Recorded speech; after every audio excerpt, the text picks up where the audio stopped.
E esse custo externo, ele ainda não apareceu, ele ainda está totalmente externo. A sociedade brasileira ainda não colocou internamente. Vamos ter que fazer isso. Então, para a sociedade, vai significar um custo adicional nos seus produtos? Vai. Eu não vejo outra forma. E aí vai começar a viabilizar todas as outras aplicações para os resíduos, né? E realmente aterrar o que não for possível. Né? Aí é respeitar o que a política já diz. Né? Desculpa te pedir de novo a palavra. Eu concordo, eu só não me coloquei em relação a isso. Né? Eu acho que o aterro tem que ser só para dispor rejeito. Eu acho que a gente tem que caminhar para isso. O Flávio falou durante a apresentação dele que ele gosta da nossa política, eu também gosto da nossa política. Quem dera a gente conseguisse, em 2, 3 anos, chegar naquilo. Tá? Então, eu estudo aterro sanitário, eu falei do material de construção. Para nós, a gente vai continuar tendo serviço, porque eu vou ter um material de construção novo, que vai ser só rejeito. O que é a construção que eu vou ter que fazer só com rejeito? Tá certo? Eu acho que a gente tem que caminhar para isso, tem que diminuir aterro sanitário também, e concordo que a gente tem que tentar a viabilidade econômica das outras alternativas, né? Não melhorar a equação econômica do que a gente já está praticando. Né? O problema, só emendando antes de passar, eu acho que existe uma... Infelizmente, alguém mencionou aqui, máfia, foi você mesmo que falou? Não sabe de nada? Então deixa. Bem, eu só queria começar lembrando uma coisa. Essa história de que a política de resíduos exige o fim dos lixões e tal, é uma falácia. Lixão é proibido no Brasil desde o Código Sanitário de 1950. Com reforços extremamente fortes das diversas políticas, como a Nacional de Meio Ambiente, de 89, política, Lei 997 aqui em São Paulo, enfim. Já não pode ter lixão no Brasil desde muito. O que fez, na melhor ou pior das hipóteses, foi dar um ultimato que está sendo postergado. Segundo lugar, o que eu acho muito importante destacar quanto a essa questão econômica, que eles colocaram já muito bem, ambos, é que em todo o mundo, eu estou falando basicamente do mundo onde tem índices altos de recuperação, seja reciclagem, seja incineração, a melhoria do sistema de gestão foi feita historicamente com base não em preço, mas em taxa de aterro, que é um instrumento que não existe no Brasil. Então é o seguinte, o sujeito paga, além do preço do aterro, para operar o aterro para o dono do aterro, você paga uma taxa para o governo. Esta taxa é paga porque você optou pela opção aterro ao invés de reciclar. E é esta taxa que dá o balanço financeiro para que outras alternativas se viabilizem, inclusive a incineração. O custo hoje de aterro no Brasil, vamos chutar aqui, R$60, R$80 a tonelada para um resíduo sólido urbano. Quero ver alguém cobrir esse custo. Nem incineração, nem reciclagem. Você não cobre esse custo com nada. É muito mais barato mandar para o aterro. Então, enquanto nós não tivermos instrumentos econômicos que artificialmente alterem o balanço financeiro do negócio, vamos continuar com um sistema de gerenciamento de resíduos que é um sistema de enterramento de resíduos. Isso, para mim, está claro. Então, a minha opinião é que, para viabilizar toda essa ideia muito bacana de só pôr rejeito no aterro, a gente precisa ter uma taxa de aterro. Não é a taxa de lixo do cidadão. É cobrar a prefeitura, ou quem é que gera e manda para o aterro, pagar uma taxa ao governo por optar pela alternativa aterro. E que na Europa, é bom que se diga, varia de 16 até 190 euros a tonelada. Enquanto o preço é de R$60, a taxa é de 190 euros. Faça uma conta. Olha como é caro. E com isso você viabiliza a coleta seletiva porta a porta, você viabiliza a compostagem, o que você quiser. Então aí é uma decisão política e econômica da sociedade de ter ou não ter e em que pé, em que valor essa taxa seria estabelecida. Agora, vamos ao mundo real. O que vai acontecer? Eu digo, enquanto a nossa sociedade não se empoderar e mudar a forma de fazer política e de escolher nossos políticos, nada vai acontecer. Então, observem as últimas eleições e tomem suas próprias conclusões. Mas eu acho que a gente precisa ter gente com coragem de enfrentar medidas desagradáveis, como criar uma taxa dessa natureza. E isso que está falando não sou só eu, são as grandes consultorias, é o mundo business que fala. Porque as concessionárias, os donos de aterro, estão todos quebrando porque estão tomando calote, porque as prefeituras não têm dinheiro. Vejam a situação econômica das prefeituras, das concessionárias e dos donos de aterro. Estamos falando do mundo como ele é. Conversem com o pessoal do setor. Está todo mundo sem receber, porque não tem dinheiro, por conta de uma crise financeira. Então, essa equação precisa ser solucionada. De novo, infelizmente, tudo é dinheiro, mas é como a coisa funciona no mundo lá fora, num sistema capitalista como o que a gente mantém. Tá bom? A minha opinião é essa. Eu já vou falar como um instrumento de educação ambiental. Não pode ser o primeiro, mas a gente sabe que a gente é educado pelo bolso, né? Então, se você tem que pagar mais, você vai comprar menos, você vai balancear melhor essa sua equação para não sobrar, né? Não seja o primeiro instrumento, mas é um dos.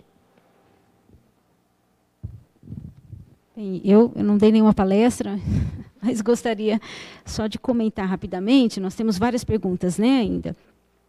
O que o Flávio comentou, eu fico pensando como que uma família, não que eu seja contra a taxa, não é isso, mas fico pensando hoje, Brasil, como que uma família de baixa renda, que já está tendo dificuldades em pagar uma taxa de eletricidade, né, energia elétrica, tem mais uma taxa para pagar para aterrar o seu resíduo ou viabilizar as outras políticas.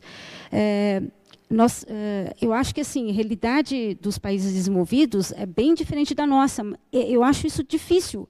Não que eu seja contra, Flávio, mas fico pensando como que levar para uma família que ela tem mais uma taxa a pagar e é de um resíduo que ela nem entende bem o que é, para ela, não, jogo no rio, isso não é problema nenhum para mim. Então, a gente esbarra na questão da educação. Né? É só uma colocação. Só uma observação, que é muito importante o que você falou, mas em grande parte dos países que aplicam a taxa de aterro, a população de baixa renda é isenta, não paga. Quem ganha até um teto não paga a taxa, é isento. Isso é possível. E só mais uma coisa interessante sobre o sistema, esse da Bélgica que eu estava comentando dos saquinhos, eles admitem, não existe coleta porta a porta.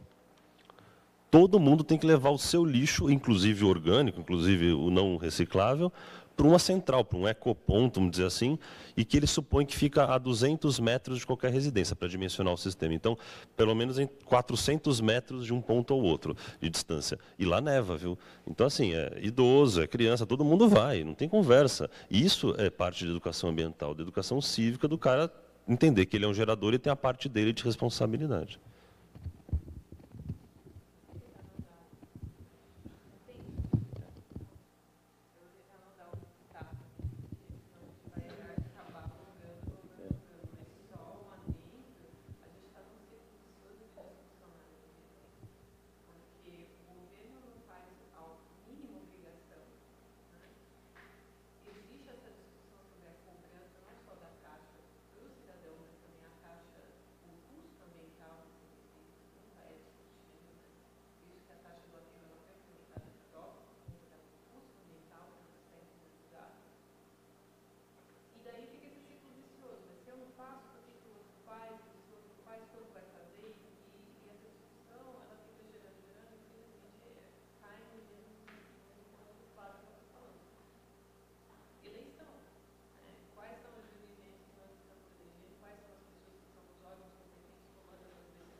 Não, eu pessoalmente vou tentar ser bem sucinto até para dar mais tempo de outras perguntas, mas eu pessoalmente sou totalmente contra o modelo de negócio hoje das cooperativas. Sou um grande fã entusiasta das cooperativas, mas eu acho que vincular a inclusão social a valor de venda do que o sujeito consegue triar é um absurdo. A começar porque, olha, basta ver o preço do petróleo. O preço do petróleo despenca, o que o cara ganha despenca, e aí a inclusão social vai por água abaixo. Você tem que remunerar um serviço. O que está sendo feito é um serviço de triagem. Tem que se pagar por tonelada triada. Ponto. E quem tem que pagar? O responsável pelo resíduo, que pela lei é o fabricante, importador, comerciante e distribuidor. E não é o que está sendo feito.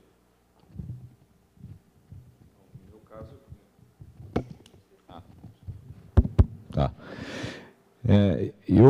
Difícil ter solução pronta, não vou ter resposta pronta agora. Eu acho que a gente tem que pensar a forma de inclusão.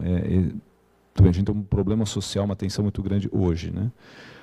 Agora, a forma como a gente vai operar esse setor, a gente tem que ter visão de longo prazo e que tipo de mão de obra, que tipo de serviço a gente quer estimular na economia, a forma como isso vai ser integrado na nossa economia. Eu discuto bastante na parte de bioenergia, inclusive, e cana-de-açúcar foi muito debatido, e lá tem um aspecto social, um apelo social muito forte por conta da mecanização que vem avançando, né? Então, eliminando a queima, não sei se vocês conhecem o sistema de cana, mas é eliminar a queima antes de fazer a colheita. E isso foi possível porque agora você entra com máquinas. E gerou um grande número agora, não tem jeito, de desemprego. Certo? Só que, ao mesmo tempo, isso foi uma pressão da própria sociedade, que exigiu, por questão ambiental, eliminação da queima prévia do canavial. Essa situação do resíduo, a gente vai ter que se deparar com a mesma... A forma como as cooperativas... Bom, você que é o mais qualificado para dizer, você não gosta do sistema. Então já tem um problema, né? Não gosta do modelo de remuneração. Do modelo, bom, tudo bem. Mas, enfim, eu acho que a gente tem que ter uma visão de longo prazo, como tem que ser organizado, qual é o tipo de atividade econômica, como que é o treinamento, como isso tem que ser trabalhado. De forma nenhuma eu sou contra a reciclagem, mas talvez essa forma de gestão de organização não seja mais eficiente do ponto de vista de resíduo, né?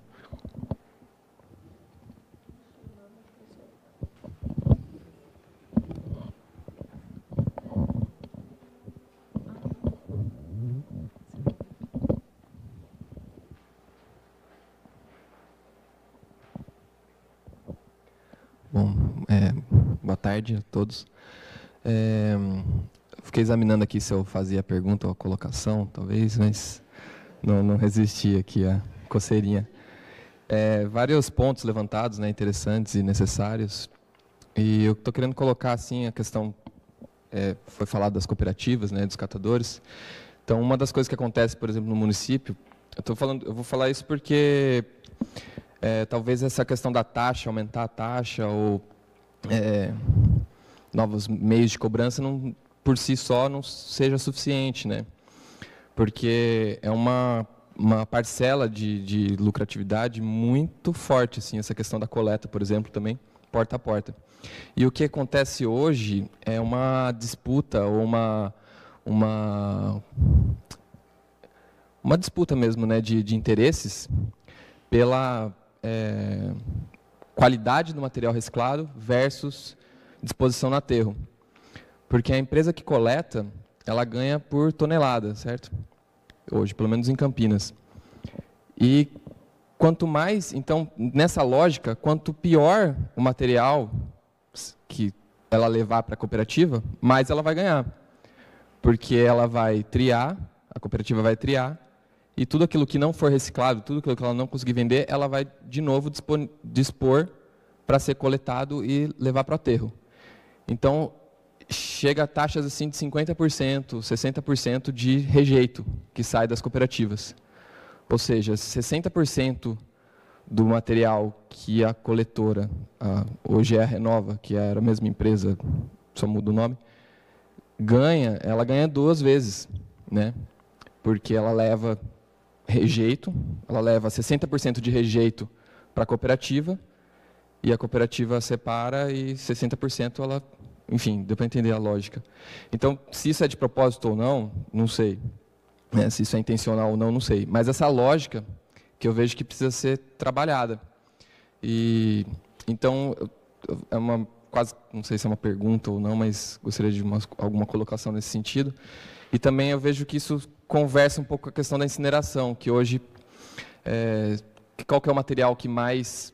Eu também não sou totalmente contra a incineração, acho que nem vários países, vários exemplos aí, é uma tecnologia necessária.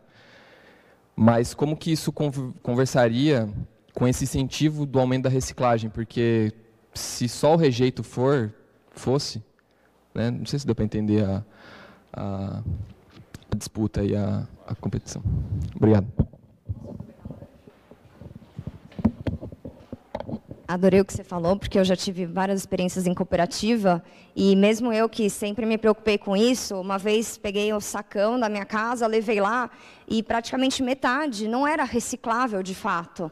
Ter o símbolozinho e mandar para a cooperativa não significa que aquilo vai ser reciclado, de maneira nenhuma. Tem muita coisa que a gente compra no supermercado, a embalagem está seca e limpa, não é um insufilme da lasanha, e não é reciclável. Então, alguém de vocês, a gente já recebeu alguma informação, alguma educação ambiental específica sobre o tanto de embalagem que a gente tem no supermercado e o que de fato pode ser reciclado ou não? A gente não tem essa informação, todo mundo esconde da gente. E até na cooperativa é difícil, sim, é difícil de tirar isso delas. Bem, vou começar pela sua última colocação. E é verdade, embora exista a norma BNT para isso. Simbologia de reciclagem é normatizada pela BNT. E mesmo assim, concordo com você. Agora, o que você falou também é interessante. Tem um estudo que a Faculdade de Saúde Pública da USP vai publicar agora em novembro. É um estudo amplo, eles foram acho que em 38 cooperativas, São Paulo e Minas, e fizeram vários levantamentos com indicadores de desempenho. E dos resultados, eu vi uma divulgação prévia de resultados lá, o que mais me chamou a atenção é quanto do que entra na cooperativa vai para aterro. Entre cooperativas, esse índice varia de 20% a mais de 80%. Tem cooperativa que manda para o aterro 80% do que recebe. Por quê? E aí a gente entra numa série de hipóteses que dão origem às pesquisas. Pode ser que o resíduo realmente seja mal separado. Pode ser que a concessionária esteja entregando, propositadamente ou não, um resíduo de má qualidade na cooperativa. Pode ser que o próprio cooperado não veja o valor, já que ele recebe pela venda do material, não veja valor em triar aquilo e resolve mandar para o aterro. Tem várias possibilidades. Aí, de novo, o que eu falo é, voltando para o problema do modelo de remuneração. Não só da cooperativa daí, mas da própria concessionária. Tem um modelo interessante que a Califórnia usou na década de 70 e permitiu uma revolução em eficiência energética lá, com as concessionárias de distribuição de energia. A concessionária de eletricidade lá, seria o equivalente aqui à AES, não recebe por quilowatt-hora, ela recebe por área atendida. Então é feita uma concessão e fala, você vai receber tantos milhões por ano para fornecer energia domiciliar para esta área geográfica. A hora que o cara faz um contrato desse, qual é o interesse dele? Entregar o menos de energia possível. Então, ele investe uma boa parte do faturamento dele em programa de eficiência energética naqueles caras, para o cara demandar o menos possível.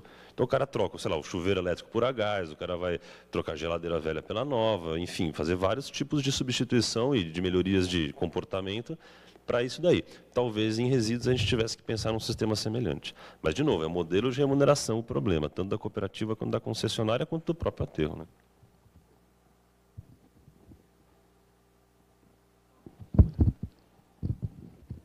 Queria só fazer uma pequena colocação. E o conhecimento do próprio resíduo? Porque a gente conhece pouco o nosso resíduo sólido urbano. Nós fazemos ensaios de caracterização gravimétrica, separamos em plástico duro, plástico mole, mas esse plástico tem N componentes que nós não conhecemos. Nós não conhecemos o nosso próprio resíduo, né? Então, eu acho que também esse é um problema, né? Os catadores também não conhecem, né? Os empresários, vamos dizer assim, não conhecem. Então, acho que está faltando aí um pouco mais de estudo, né? Do conhecimento, né? Bem mais restrito, né? Bioquímico, enfim, do nosso próprio resíduo sólido. Só um caso interessante disso que você falou, até para o pessoal de materiais aí que trabalha com isso, plástico é reciclável, todos eles são. Então, você usa a simbologia de plástico, de reciclável. Legal, bacana, a norma aprova. E aí tem um pessoal de cooperativa que veio falar com a gente outro dia de uma embalagem de um produto que é premiado por ecodesign, de uma empresa de cosméticos renomada, e que eles não conseguem achar quem compre. E eles ficam recolhendo lá as embalagens e não tem quem compre. Aí eles falam, desculpa, por quê? Porque é plástico, mas pô, plástico é reciclável, sim, mas tem 8 plásticos, é um multicamadas com 8 camadas de plástico. E é o que o pessoal fala, você pode usar para fazer uma placa, para fazer um painel, mas você não recicla para um produto de alto valor agregado. E é a discussão que hoje o pessoal de economia circular chama do upcycling, né? Você reciclar com agregação de valor. Não é para fazer uma porcaria que não vale nada, só para não ir para o aterro, manda e faz um produto de baixo valor. Então, esse é um problema bem sério, bom você ter lembrado. Vou só puxar a sardinha para o meu lado, né? É a questão da prevenção. A distância que a gente se encontra hoje na discussão com a Europa, principalmente, os Estados Unidos é um intermediário aí, é que a Europa, em 2013, exigiu de todas as cidades e países um programa de prevenção de resíduo, né? Então, quer dizer, enquanto a gente está discutindo o que já é proibido, por que não fechou ainda, que é o caso do vazador a céu aberto, eles já estão num outro nível de discussão, que é a discussão que a Miriam acabou de levantar. Eles querem saber o resíduo que eles estão produzindo. Eles querem caracterização, e não para agir no fim do túnel, mas para agir no começo do túnel, para que a tecnologia de fim de túnel seja mais eficiente ainda. E a gente nem sequer começou a discussão de custo ambiental. Então, realmente a gente está muito atrasado. Pelo ecossistema que a gente está muito atrasado em relação à Europa, né? Eu não gostaria que o Brasil chegasse ao ponto de perder seus ecossistemas, como a Europa perdeu, para poder discutir custo ambiental, né? Principalmente na área de resíduos, que é assim, a área mais feia, né? Vamos dizer assim, né? Que as pessoas geralmente não gostam muito de discutir. E uma das perguntas que eu também achei relevante aqui foi uma questão que é muito abordada em sala de aula, pelo menos pelos meus alunos, que é a questão do medicamento. A gente fala de logística reversa, tal, e o que é o medicamento é aquele que faz aquela linha transversal, né, na área de saneamento, que ele passa como resíduo e vai cair na área de água, cai na área de esgoto, inclusive das outras questões de contaminação de emergentes. Então, como que funciona essa parte da logística reversa de medicamentos? O que eu posso dizer é que eles estão elencados como objetos de logística reversa, na minha opinião, deveriam ser uma prioridade, e até agora não existe nada, nem em âmbito federal, nem em âmbito estadual. Mesmo em âmbito federal, que tem um grupo constituído, nada foi feito de concreto. Existe muita discussão, muitos estudos, mas o problema aí que a gente conversa com as pessoas e ouve, é o custo de coleta. Quem recebe isso, terão que ser as farmácias, como recebe isso, teria que separar por tipologia de medicamento, e o mais difícil de pensar operacionalmente, como você divide a conta, porque o medicamento basicamente vai ser incinerado, né? Um outro tratamento equivalente, não tem muita alternativa, e isso é caro. Então, alguém vai ter que pagar essa conta e não vai ser barata. E esse é o grande empecilho. A gente fez um estudo uma vez para ver, tá bom, mas então vamos chamar o pessoal para dividir a conta. Então, vamos chamar só as grandes empresas. Bom, então pensar o seguinte, cadeia toda, né? O importador, o fabricante, o distribuidor e o comerciante. Mas vamos pôr um teto de faturamento anual de 1 bilhão. A gente só chama os grandes. Então, todo mundo na lista, viu?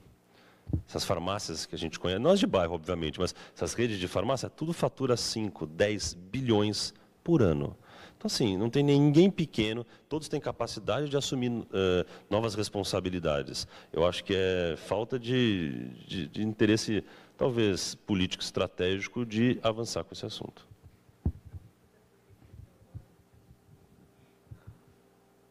Essa semana que eles lançaram os dados de crescimento do Brasil e foi o único setor que cresceu durante a recessão.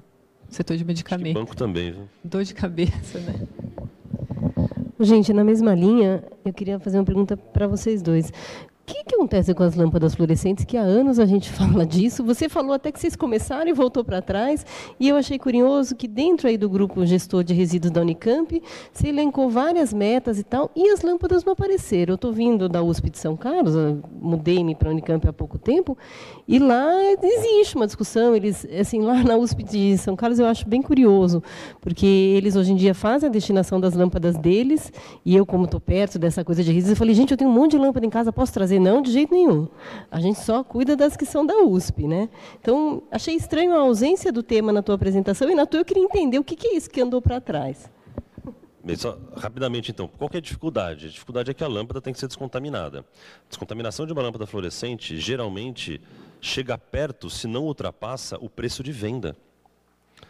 Uma lâmpada dessa aqui, por exemplo, vai te custar uns R$ 2,50 por unidade para descontaminar. E a lâmpada custa, sei lá, R$ 3,00. Então, a dúvida é essa: quem paga a descontaminação? Pela lei, a indústria, fabricante, importador, comerciante, distribuidor.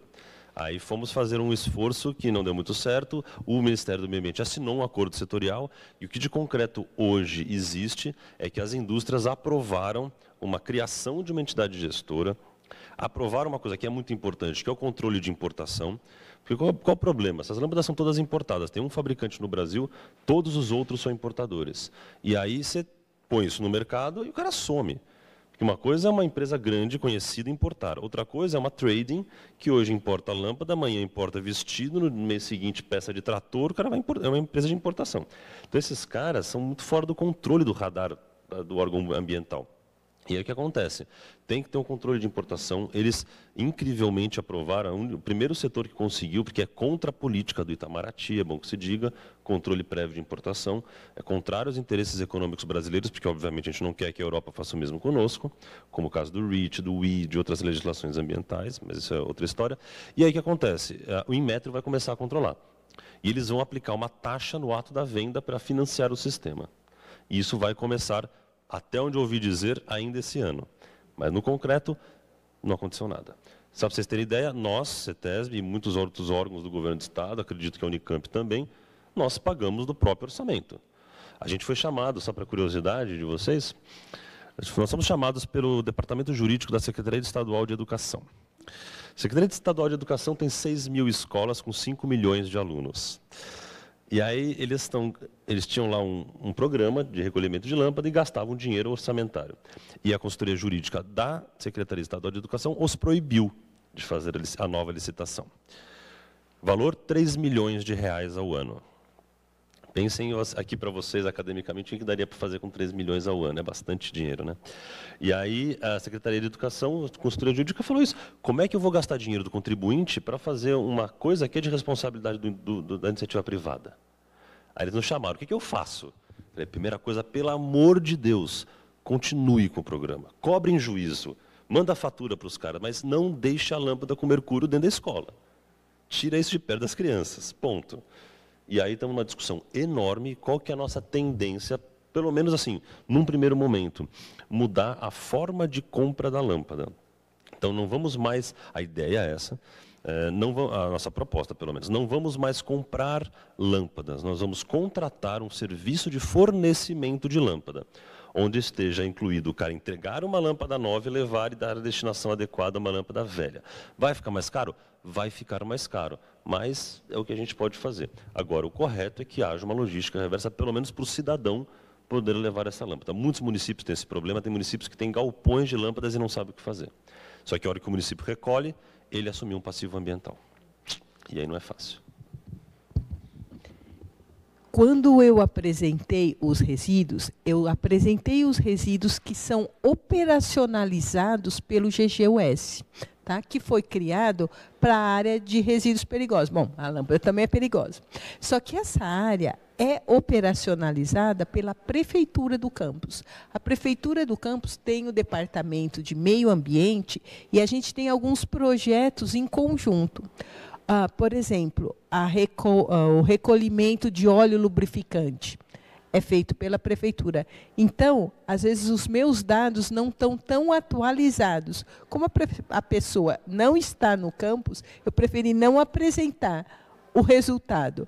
de óleo lubrificante, de lâmpadas que eles fazem o recolhimento, de reciclagem, o quanto que eles mandam, porque o programa de reciclagem é opção da unidade. Se a unidade decide fazer, a prefeitura do campus coleta e envia para uma cooperativa, mas é opção da unidade. Tudo isso tem que entrar no nosso grupo, na nossa Câmara Técnica de Resíduos, tá? Ainda não entrou. E não foi apresentado não porque não existe, é porque está tudo que está por conta da prefeitura do campus eu não apresentei. Mas a Unicamp paga. Do óleo lubrificante, o óleo lubrificante gera receita, mas e a lâmpada é paga. Eu acho que a gente já deu o nosso horário. Vamos liberar todo mundo para o almoço. Nós gostaríamos de agradecer a discussão, acho que foi muito pertinente por essa manhã. Convidá-los para ficar tarde, que vai ter mais um ciclo de palestras, vocês também estão todos convidados. E é isso, até mais, até daqui a pouco. Obrigada.